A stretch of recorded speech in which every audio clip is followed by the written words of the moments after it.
श्रीयुगलचरणकमलभ्यो नमः। श्रीगुरुदेवाय नमः। श्रीमते निम्बार्काचार्य नमो नमः।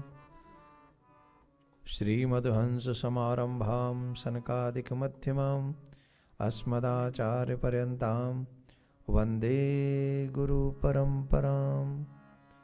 जन्माद्यस्यतोऽन्वयादितरतश्चार्थेषु विज्ञस्फुराट् तेने ब्रह्महृदायादिकवये मुह्यन्ति यत्सूरयो तेजो वारिमृदां यथा विनिमयो यत्र त्रिसर्गो मृषा धाम्ना स्वेन सदा निरस्तकुहकं सत्यं परं धीमहि।